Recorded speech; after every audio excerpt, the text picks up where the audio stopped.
आप सबको यीशु मसीह के नाम में जय मसीह की।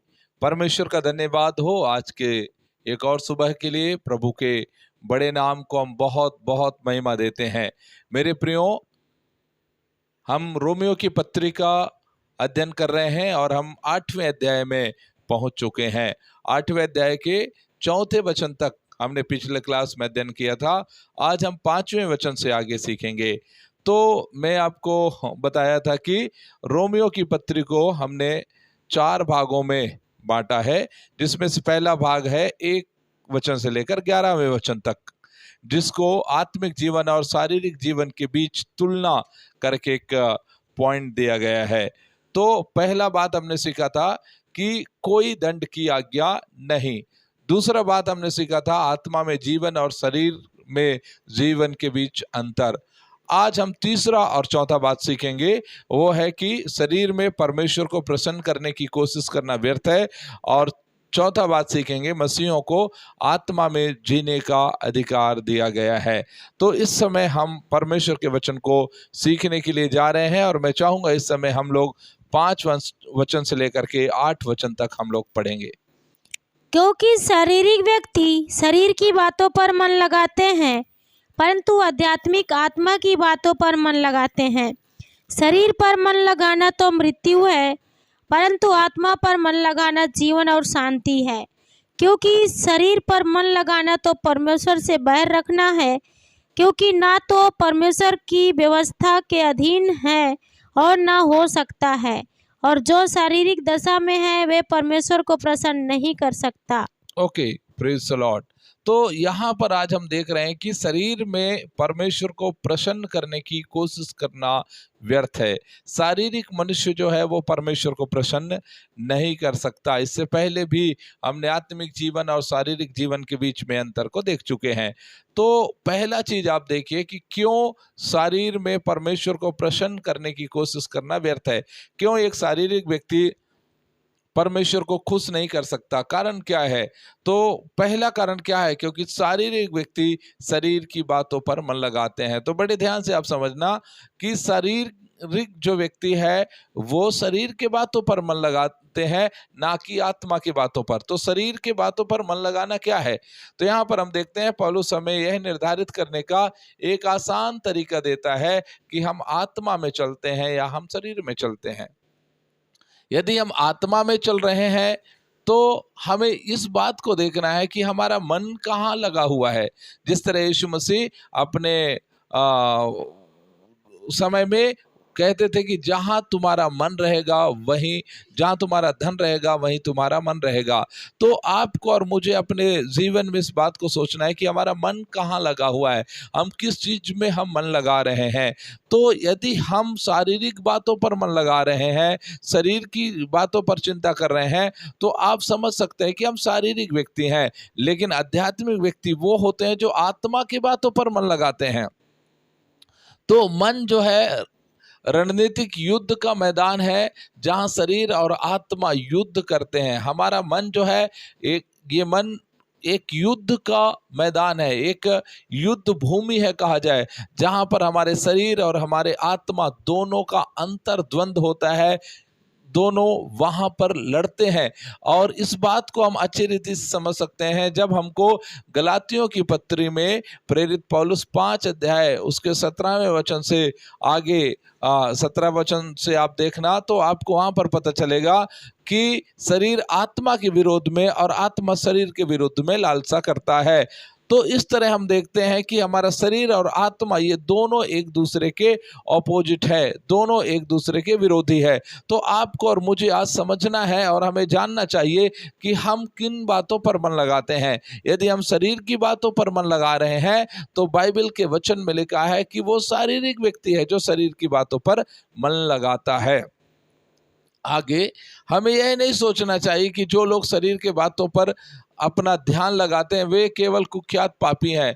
मतलब हमें कभी ऐसा नहीं सोचना चाहिए कि वो बहुत बड़ा पापी है वही व्यक्ति शरीर की बातों पर मन लगाता है। ऐसा नहीं है, बहुत सारे लोग अच्छे लोग भी हैं जिनके इरादे अच्छे होते हैं। उदाहरण के लिए पतरस को उदाहरण आप ले सकते हैं कि पतरस जब यीशु को क्रूस में चढ़ाने के लिए जब यीशु अपने बातों को बता रहा था, तो पतरस कहता है कि क्रूस का जो मृत्यु है या वो दुख है, वो दर्द है, वो तुझसे दूर रहे। जब इस बात को बोलता है तो पतरस जो है उसको बहुत कड़े शब्द यीशु उसको बहुत कड़े शब्द से जवाब देते हैं और बोलते हैं कि तू परमेश्वर की बातों पर नहीं बल्कि मनुष्य की बातों पर मन लगाया है, मत्ती 16 उसके 23 वचन के अनुसार।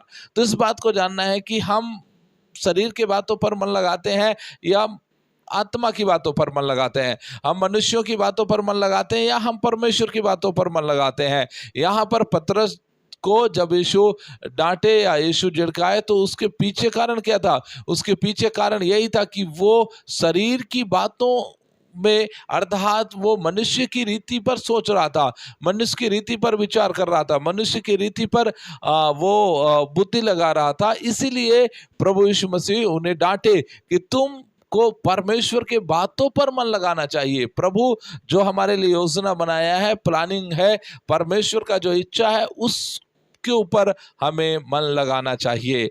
अगला बात हम देखते हैं, दूसरा चीज, क्योंकि शरीर पर मन लगाना तो मृत्यु है। पहला बात हमने सीखा कि शरीर पर मन लगाना, शारीरिक व्यक्ति शरीर की बातों पर मन लगाता है, और दूसरा शरीर पर मन लगाना मृत्यु है।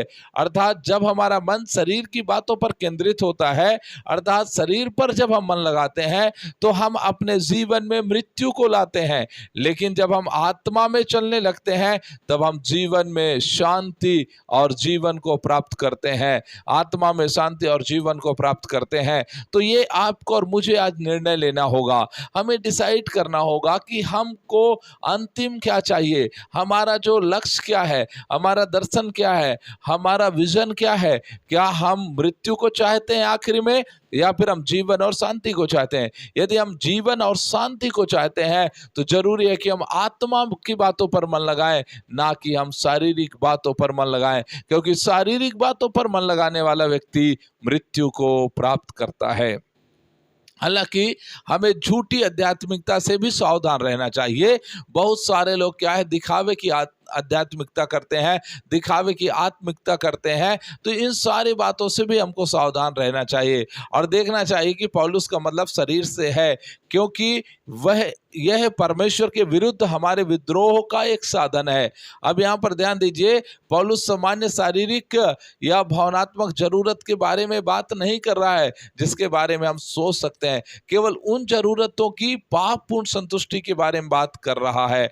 अर्थात हम शरीर का बहुत सारे हमारी आवश्यकता भी है, जैसे कि हमें वस्त्र चाहिए, खाना चाहिए, रोटी, कपड़ा, मकान, ये सब चीजें चाहिए। तो ये सब चीजों के विषय में पौलुस नहीं बोलता है, परंतु हमारे शरीर जो पाप के लिए, हमारे शरीर जो और गलत कामों के लिए, हमारे शरीर जो दूसरों को नीचा दिखाने के लिए, हमारे शरीर जो शैतान के कामों को या पाप के कामों को पूरा करने के लिए जब वो लालसा करता है, अभिलाषा करता है, तो आपको और मुझे इस बात को समझना है कि हम शरीर पर नहीं, हम आत्मा की बातों पर मन लगाएंगे, हम आत्मिक जीवन जिएंगे, हम आत्मा की बातों पर मन लगा करके अपना जीवन को व्यतीत करेंगे। तो इसलिए आपको और मुझे आत्मिक बातों पर मन लगाना है और आत्मा में हमें चलना है। बहुत सारे लोग इस तरह से एक आध्यात्मिकता की बात कर सकते हैं, एक झूठी आध्यात्मिकता की बात कर सकते हैं, जिससे आपको और मुझे सावधान रहना चाहिए। और सावधान रहते हुए हमें परमेश्वर के वचन को सही रीति से समझना है और काम करना है। तीसरा बात, क्यों शरीर पर मन नहीं लगाना चाहिए? क्योंकि शरीर पर मन लगाना तो परमेश्वर से बैर रखना है। अभी ध्यान से समझिए, शरीर पर मन लगाना परमेश्वर से बैर रखना है, अर्थात शरीर परमेश्वर के विरुद्ध युद्ध कर रहा है। शरीर वह है जो आपको यीशु के साथ क्रूस पर चढ़ने नहीं देता है। शरीर वो है जो प्रभु यीशु मसीह के सामने आत्मसमर्पण करने नहीं देता है आपको। तो ये शरीर है, आपको मालूम है प्रार्थना के लिए ये शरीर आपको रुकावट करेगा, आराधना के लिए एक शरीर आपको रुकावट करेगा, संगति के लिए शरीर आपको रुकावट करेगा, और इतना ही नहीं बल्कि आपको हर एक आत्मिक कामों के लिए, हर एक आत्मिक बातों के लिए ये शरीर आपको रुकावट करता है। इसलिए मेरे प्रियो, आपको जानना चाहिए कि गलाती 5:24 के अनुसार हमें इस बात को सीखना चाहिए कि हमने अपने शरीर को उसकी वासनाओं और अभिलाषाओं समेत क्रूस पर चढ़ा दिया है। शरीर को वश में करने की इस लड़ाई में व्यवस्था शक्तिहीन था, इसीलिए परमेश्वर ने आपको और मुझे पवित्र आत्मा दिया है ताकि हम उसके अनुसार चलें और अपने जीवन में हम आशीष को प्राप्त करें, अपने जीवन में हम अधिकार को प्राप्त करें, अपने जीवन में हम शक्ति को प्राप्त करें, और वो शक्ति के कारण, वो ताकत के कारण हम शरीर के कामों को, उनके वासनाओं को, उनके अभिलाषाओं को यीशु के साथ क्रूस पर चढ़ाने के लिए हम सक्षम बन जाएं। आगे पौलुस ने यह नहीं कहा कि शारीरिक मन परमेश्वर के साथ शत्रुता रखता है, उसने इससे और भी मजबूती से कहा कि शारीरिक मन परमेश्वर के विरुद्ध शत्रुता है। अब ध्यान दीजिए, केवल वो ये नहीं कहता है कि वो बैर रखता है, पर उससे भी ज्यादा मजबूती के साथ कहता है कि वो परमेश्वर के विरुद्ध शत्रुता रखता है, बैर रखता है, परमेश्वर के विरुद्ध में काम करता है। अर्थात ये काला नहीं है बल्कि ये बिल्कुल कालापन है। ये शत्रुता नहीं बल्कि शत्रुता ही है। ये भ्रष्ट नहीं बल्कि भ्रष्टता ही है। ये विद्रोही नहीं बल्कि पूरी रीति से विद्रोह है।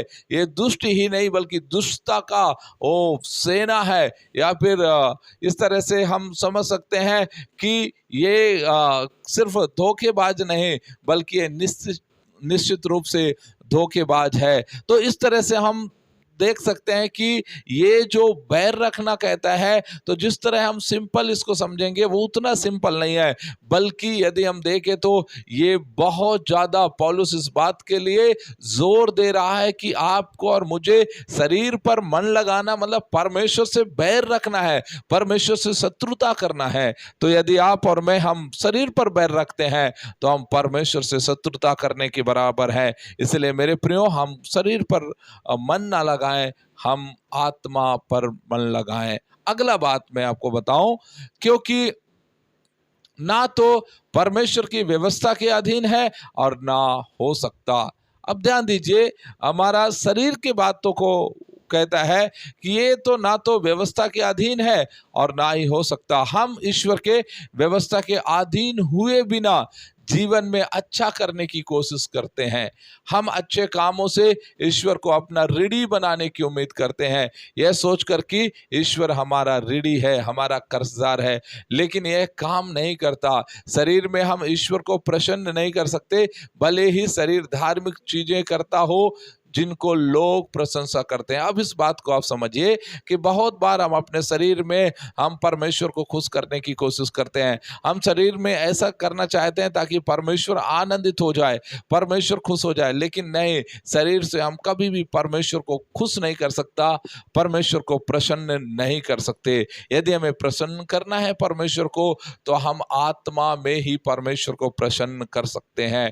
हो सकता है आज बहुत सारे लोग हैं जो धार्मिक काम करते हैं, बहुत सारे धार्मिक काम करते हैं, जैसे कपड़े बांटना है, कंबल बांटना है, खाना बांटना है, लोगों की आवश्यकताओं को पूरा करना है। हाँ, ये धार्मिक काम है और इस काम से लोग आपकी प्रशंसा कर सकते हैं, इस काम से लोग आपसे खुश हो सकते हैं, लेकिन ये काम कभी भी ऐसा मत समझिए कि ये काम के द्वारा परमेश्वर प्रसन्न होगा। परमेश्वर कब प्रसन्न होगा? परमेश्वर तब प्रसन्न होगा जब हम शरीर के कामों से बढ़कर के आत्मा के काम पर मन लगाते हैं। यहाँ पर रोमियो 8:7 पर एक निवेल है, वो ऐसा कहते हैं कि शायद पवित्र शास्त्र का कोई भी अन्य पाठ शरीर के पीछे मनुष्य की भयावह रूप से खोई हुई स्थिति को अधिक पूर्ण रूप से प्रस्तुत नहीं करता है। मतलब ये एक ऐसा पाठ है जो हमारे शरीर के एक्चुअल स्थिति को, जो वास्तविक स्थिति है, उसको ला करके सामने खड़ा करता है कि हमको क्यों शरीर में रहकर हम परमेश्वर को खुश नहीं कर सकते, क्यों हम शरीर में रहकर परमेश्वर को प्रसन्न नहीं कर सकते। आगे मैं चाहता हूं हम और भी सीखें। इस समय हम 9 वचन से आगे पढ़ेंगे, 9 से 11। परंतु जबकि परमेश्वर का आत्मा तुम में बसता है तो तुम शारीरिक दशा में नहीं परंतु आत्मिक दशा में हो। यदि किसी में मसीह का आत्मा नहीं तो वह उसका जन नहीं। यदि मसीह तुम में है तो देह पाप के कारण मरी हुई है परंतु आत्मा धर्म के कारण जीवित है। यदि उसी का आत्मा जिसने यीशु को मरे हुओं में से जिलाया तुम में बसा हुआ है तो जिसने मसीह को मरे हुओं में से जिलाया वह तुम्हारी नश्वर देहों को भी अपने आत्मा के द्वारा जो तुम में बसा हुआ है जिलाएगा। ओके, अब यहाँ पर ध्यान देने की बात यह है कि पौलुस यहाँ पर सिखा रहा है कि परंतु जबकि परमेश्वर का आत्मा तुम में बसता है तो तुम शारीरिक दशा में नहीं परंतु आत्मिक दशा में हो।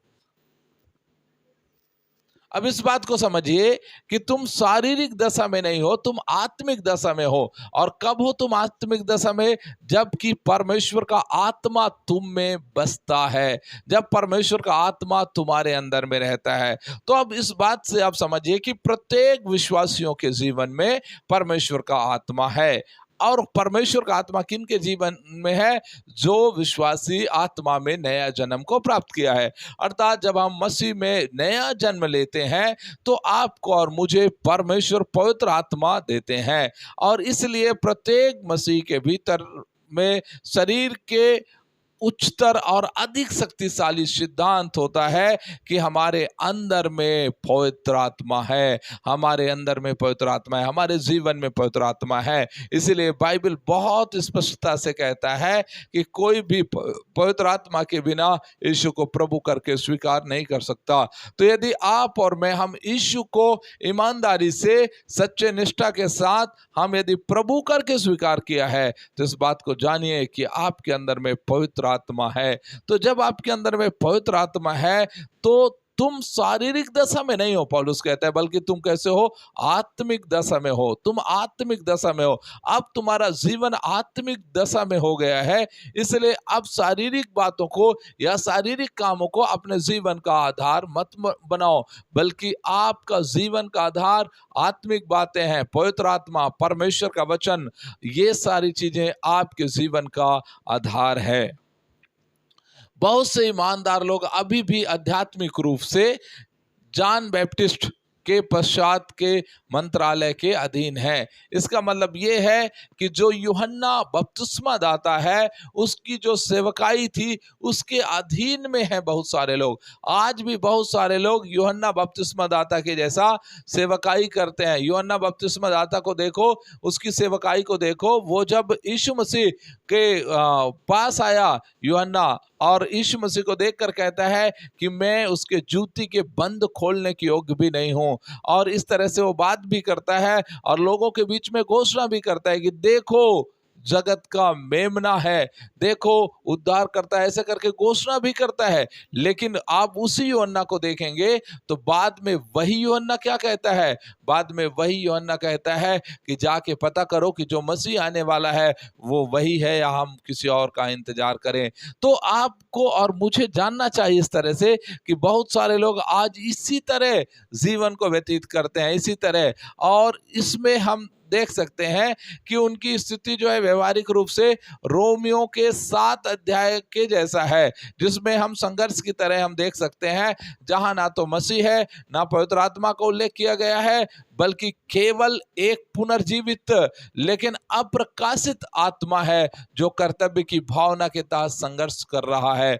मसीह में पूर्ण स्वीकृति और पवित्र आत्मा द्वारा मुहर लगाने की भावना नहीं है। तो इस बात को आप समझिए कि आप और मैं जब हमारे अंदर में पवित्र आत्मा बसता है तो हम यीशु को प्रभु करके स्वीकार करते हैं, और जब यीशु को प्रभु करके स्वीकार कर लिया है तो फिर हमको उसी में चलना है, हमको उसी में आगे बढ़ना है, हमको वैसा ही जीवन जीना है। अभी हम वापस बैक नहीं जाना है, वापस के बातों में, वापस के कहा जाए चीज़ों में हमें ध्यान नहीं देना है।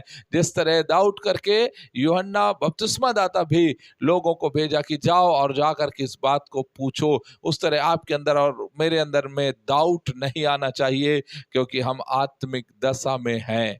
अगला बात, यदि किसी में मसीह का आत्मा नहीं तो वह उसका जन नहीं। अब इस बात को पौलुस कहता है कि हाँ, जिसके अंदर में मसीह का आत्मा नहीं है, अर्थात परमेश्वर का आत्मा नहीं है, पवित्र आत्मा नहीं है, वो उसका जन नहीं है, उसके संतान नहीं है, उसका लोग नहीं है। इसका मतलब है कि हर विश्वासी के पास पवित्र आत्मा है। मसीहों को आत्मा से भरे हुए रहना चाहिए, और आत्मा से भरे हुए हमें गैर आत्मा से भरे हुओं के बीच में हम जब जाते हैं तो हमारा लाइफ, हमारा जीवन जो है उनसे अलग रहता है। उनसे हम उनमें मिल नहीं सकते।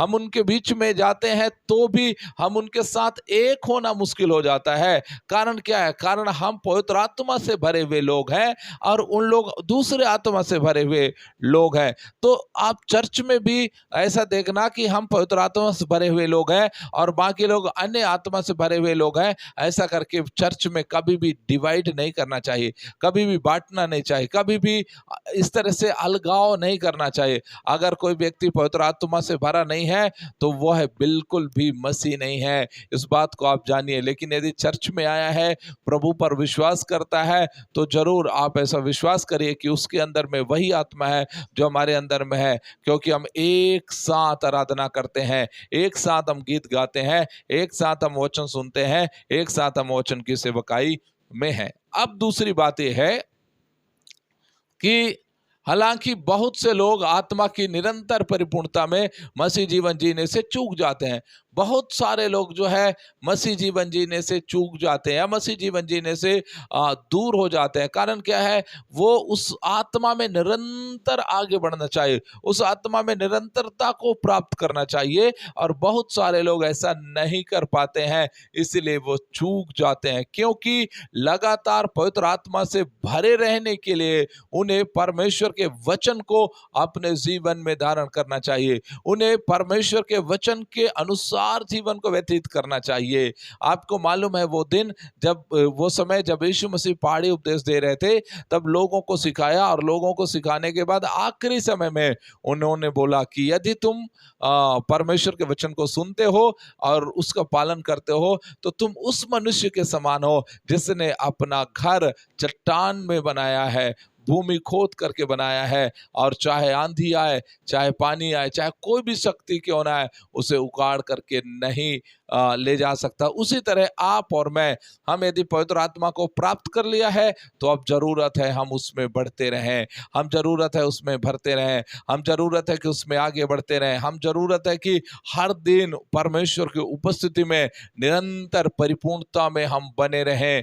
और इसलिए यदि आप और मैं निरंतर परिपूर्णता में हम नहीं भर पाते, हम चूक जाते हैं, तो हम पीछे रह जाते हैं। इसीलिए प्रेरित पौलुस भी इफिसियों के 5:18 में कहा कि तुम दाखरस से मतवाले न बनो, बल्कि तुम्हारे दाखरस से मतवाले ना बनो, इससे लुचपन होता है, परंतु तुम आत्मा में परिपूर्ण होते जाओ। इस बात को आप समझिए कि पवित्र आत्मा में परिपूर्ण होते जाओ, दाखरस से मतवाले मत बनो। दाखरस क्या करता है? हमारे अंदर में लुचपन पैदा करता है। एक व्यक्ति को आप देखिए, जो व्यक्ति शराबी है, वो शुरुआत से ही शराबी नहीं है, जन्म से ही शराबी नहीं है, पर वो धीरे धीरे क्या किया? शराब पीने का आदी हो गया। पहले थोड़ा पिया, फिर थोड़ा ज़्यादा, फिर थोड़ा ज़्यादा, और बाद में ऐसा हो गया कि वो सिर्फ शराब ही पीता है और शराब ही उसका जिंदगी बन चुका है। तो उसी तरह पवित्र आत्मा से हमको भरना है। शुरुआत में हमने यीशु मसीह पर विश्वास किया, हमको पवित्र आत्मा मिला, लेकिन उसके भरपूरी को प्राप्त करने के लिए आपको और मुझे पवित्र आत्मा में परिपूर्ण होते जाना है। पवित्र आत्मा में हमें आगे बढ़ते जाना है। पवित्र आत्मा में हम जितना ज़्यादा हम आगे बढ़ते जाएंगे, उतना ज़्यादा हम प्रभु में उन्नति करते जाएंगे और हम आत्मा में बलवान होते जाएंगे। उसके बाद यीशु मसीह भी एक जगह यूहन्ना रचित सुसमाचार 7 अध्याय उसके 37 वचन से लेकर 39 वचन तक कहा कि अहो प्यासे लोगों मेरे पास आओ और जीवन का जल मुफ्त में लो, सेत में लो, और जो मुझ पर विश्वास करेगा उनके हृदय से जीवन के जल की नदियां बह निकलेगी, जीवन के जल की नदियां बह निकलेगी। तो यहाँ पर ये चीजें हैं हर एक विश्वासियों के जीवन में। जब आप और मैं हम पवित्र आत्मा में भरने लगते हैं, हम पवित्र आत्मा में फुलफिल हो जाते हैं, हम पवित्र आत्मा में पूरी रीति से जब हम भर जाते हैं, तो पूरी रीति से भर जाने के बाद हमारे हृदय से जीवन के जल की नदियां बहने लगती है। और जब जीवन के जल की नदियां हमारे जीवन से बहने लगता है, तो आप और मैं हम समझ जाएं आज कि आपका और मेरा जीवन कितना अच्छा है कि हम पवित्र आत्मा से भर गया और हमारे द्वारा पवित्र आत्मा का बहाव होने लगा। आपको मालूम है, एक बार मरियम जब जाकर के इलिसिबा को जाकर के और वचन बताती है यीशु मसीह के बारे में कि वो उसके गर्भ में है, जब इस बात को बताती है और बता के उसको जब वो गले लगती है और यीशु मसीह जब अंदर उछल जाते हैं, तो इलिसिबा पवित्र आत्मा से भर जाती है। इसका मतलब ये है कि जब आप और मैं हम पवित्र आत्मा से भरे हुए हैं और हम किसी को सुसमाचार सुनाते हैं, किसी को प्रभु यीशु मसीह के बारे में बताते हैं, तो हमारे बात कहने मात्र से वो पवित्र आत्मा में परिपूर्ण हो सकती है। तो इस तरह अब मैं आपको कुछ बातें बताऊं कि आपको जानना चाहिए कि आप पवित्र आत्मा से भरे हुए हैं या नहीं भरे हुए हैं। इस बात को आप कैसे जान सकते हैं? तो सबसे पहला बात है वो सवाल पूछना है। आप अपने आप से भी पूछ सकते हैं, आप दूसरों से भी पूछ सकते हैं कि उसके पास पवित्र आत्मा है कि नहीं। पहला आप सवाल पूछना है कि क्या वो आत्मा जो आपके अंदर में है आपको यीशु तक पहुंचाया है? क्या यीशु मसीह तक पहुंचाने के लिए उसने मदद किया है आपको? हाँ, यदि पवित्र आत्मा आपके जीवन में है और यदि वो आपके अंदर में है, तो उसका काम क्या है? उसका काम है कि हमको यीशु के चरणों में लेकर जाएगा। तो पहला चीज आप अपने जीवन में महसूस करना कि क्या वो पवित्र आत्मा आपको यीशु मसीह के कदमों में लेकर गया है। दूसरा बात, क्या वो पवित्र आत्मा आपके अंदर में यीशु के आदर करने की इच्छा डाली है? यीशु का आदर करना मतलब जहाँ 2 या 3 उसके नाम से इकट्ठे होते हैं वहां पर वो रहता है, और यीशु जहां पर रहता है हमको उसका भय मानना है, उसका आदर करना है, पहला चीज। दूसरा चीज मैं आपको बताऊं, यीशु का आदर कहने का मतलब है कि वचन का आदर करना, क्योंकि वचन ही यीशु मसीह है, तो हमको वचन का आदर करना जरूरी है। अच्छा, तीसरा बात, यदि आपके अंदर में पवित्र आत्मा है तो वो आपको धीरे धीरे यीशु मसीह के समान बनाएगा, आपको यीशु मसीह के समान बनाएगा, आपके सोच को बदलेगा, आपके विचार को बदलेगा, आपके आचरण को बदलेगा, और धीरे धीरे आप यीशु मसीह के समान बन जाएंगे। धीरे धीरे आप यीशु के जैसा आप होते जाएंगे, यीशु मसीह के जैसा आप बनते जाएंगे। उसके बाद आप देखेंगे कि चौथा सवाल, क्या आत्मा आपके हृदय में काम कर रही है? अर्थात वो पवित्र आत्मा यदि आपके हृदय में काम कर रहा है तो आपको बहुत सारे चीजों को आपको सिखाएगा। पहला, पवित्र आत्मा आपको धार्मिकता के विषय में बताएगा। दूसरा, पवित्र आत्मा आपको पाप के विषय में बताएगा। और तीसरा, पवित्र आत्मा आपको न्याय के विषय में बताएगा। धार्मिकता के विषय में, पाप के विषय में और न्याय के विषय में निरुत्तर करेगा, आपको सिखाएगा, वो आपके हृदय में कार्य करेगा। और इतना ही नहीं बल्कि आपको प्रार्थना करना सिखाएगा, इतना ही नहीं बल्कि आपको अच्छा जीवन जीना सिखाएगा। और आपको जब किसी से बात करना हो, कहीं पर बात करना हो, तो वो पवित्र आत्मा आपके अंदर में हो करके और बात करेगा और आपको यीशु के बात को लोगों तक पहुंचाएगा, यीशु के वचन को लोगों तक पहुंचाएगा, यीशु के बातों को लोगों तक पहुंचाएगा। उसके बाद आगे हम देखेंगे तो लिखा है, यदि मसीह तुम में है तो देह पाप के कारण मरी हुई है परंतु आत्मा धार्मिकता के कारण जीवित है। अब इस बात को आप समझिए कि क्योंकि यीशु हम में रहता है, अर्थात हमारे अंदर में रहता है, तो यीशु मसीह हमारे अंदर में कैसे रहेगा? पुराना मनुष्य अर्थात पुराना शरीर मर चुका है परंतु आत्मा जीवित है और राज्य कर रहा है, और पुनरुत्थान के द्वारा हमारे नश्वर शरीरों में भी अपना उद्धार प्रकट करेगा। तो इस बात को आप समझिए कि जो हमारा पुराना मनुष्यत्व था वो पाप का मनुष्य था, पाप का स्वभाव उसके अंदर में था। तो जब ये पाप का स्वभाव उसके अंदर में था तो उस स्वभाव के अंदर में या उस शरीर के अंदर में परमेश्वर का आत्मा नहीं रहेगा। तो परमेश्वर का आत्मा कौन से शरीर के अंदर में रहेगा? परमेश्वर का आत्मा जो है वो आपके अंदर में तब रहेगा जब आपने अपना पुराना मनुष्यत्व को उसके अभिलाषा और लालसा समेत आपने क्रूस पर चढ़ा दिया है। अभी आपको नया शरीर मिल चुका है, तो नया शरीर में आपको जीवन जीना है। इसीलिए रोमियो 8:1 में पौलुस कहा कि अब जो मसीह में हैं उन पर दंड की आज्ञा नहीं है, इसलिए क्योंकि उन्होंने अपने पुराने शरीर को, पुराने मनुष्यत्व को क्रूस पर चढ़ा दिया है। ना केवल हम मसीह में हैं बल्कि आप भी हैं, और जितना लोग मसीह में हैं, और ना केवल हम मसीह में हैं बल्कि मसीह हम में भी है। अगर और क्योंकि परमेश्वर पाप में घर में नहीं रह सकता, इसीलिए यीशु जब आया तो हमारे पुराने मनुष्य को, पुराने शरीर को मरना पड़ा और हम परमेश्वर की ओर से नया शरीर प्राप्त कर लिया। हम परमेश्वर की ओर से नया शरीर प्राप्त कर लिया। सो परमेश्वर को बहुत बहुत धन्यवाद हो। आज हम परमेश्वर के वचन को यहीं तक सीखे, कल हम परमेश्वर के वचन को इससे आगे हम लोग सीखेंगे। परमेश्वर आप सबको बहुत बहुत आशीष दे। सबको जय मसीह। धन्यवाद।